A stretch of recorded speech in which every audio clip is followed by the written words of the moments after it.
ఇప్పుడు చూస్తున్నవన్నీ మధ్యతరగతి అద్దె ఇళ్ళు. అంతో ఇంతో చిన్న జీతంతో బతుకుతూ ఉన్న వాటిని పొదుపుగా వాడుకునే సామాన్యుల ఇళ్ళు ఇవన్నీ. అసలు ఇవి అద్దెకు దొరకడమే కష్టం. అలాంటి ఈ ఇళ్లు దొరికిన తర్వాత వాటిలో ఒక్కోసారి వచ్చే కరెంటు బిల్లులు చూస్తే జనాలకు షాక్ కొడుతుంది. ఇలా బిల్లులు చూసి పిచ్చెక్కిపోతారు. అసలు ఎవరు కాల్చారు ఇంత కరెంట్ అని గిలగిలలాడిపోతారు. మీటర్ల దగ్గరకు పరిగెత్తి ఆశ్చర్యపోతారు, కింద మీద పడతారు. ఇదంతా ఒక మధ్యతరగతి జీవన దృశ్యం ఇవాల్టి పట్టణాలలో, నగరాలలో. కొన్నిసార్లు మనలో కరెంటు బిల్లు చూస్తే చాలా మంది భయపడిపోతుంటారు. ఎందుకంటే వాడుకునేదేమో తక్కువ, నెల చివరిన బిల్లు చూస్తే మూత మోగిపోతుంది. మరి ముఖ్యంగా అద్దె ఇంట్లో ఉన్న వాళ్లకు కరెంటు బిల్లు అతిగా వస్తుంటుంది.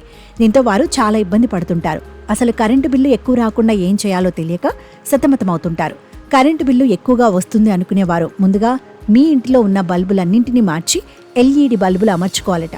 దీని వలన కరెంట్ ఆదా అవుతుంది. కొందరు వాటర్ హీటర్ ఎక్కువగా వాడుతుంటారు. కానీ చాలా వరకు దీనికి అతిగా వాడకుండా ఉండటం వలన కరెంటు బిల్లు తగ్గే ఛాన్స్ ఉంటుంది. అదేవిధంగా మీరు బయటకు వెళ్లిన ప్రతిసారి ఇంట్లో ఉన్న లైట్స్, ఫ్యాన్స్ స్విచ్ ఆఫ్ చేయాలి, లేకపోతే కరెంటు బిల్లు ఎక్కువ వస్తుంది. అలాగే ఎప్పుడు కూడా కరెంటు బిల్లు పెండింగ్ పెట్టకూడదట. ఎప్పటికప్పుడు కరెంటు బిల్లు కట్టేయాలి. అలాగే మీరు అద్దె ఉన్న చోట కరెంటు మీటర్ను చెక్ చేయాలి. అదేవిధంగా ఫ్రిడ్జ్, AC లాంటి ఎలక్ట్రిక్ వస్తువులు కొనుగోలు చేసేటప్పుడు 4 స్టార్ రేటింగ్ ఉన్నవి తీసుకోవాలి. అలాగే వాటర్ ట్యాంక్, గీజర్ స్విచ్ వేసి మర్చిపోతుంటారు. అలా చేయకూడదు. ఇలా మన చేతిలో పవర్ పచ్చగా వెలగాలి అంటే దాని అవసరం మేరకు పొదుపుగా వాడుకోవడం ముఖ్యం. అలా వాడుకుంటేనే బిల్లు తగ్గుతుంది. మన పర్యావరణం పచ్చగా వికసిస్తుంది. పవర్ బిల్ ఎప్పుడైనా సరే మన చేతిలోనే ఉంది.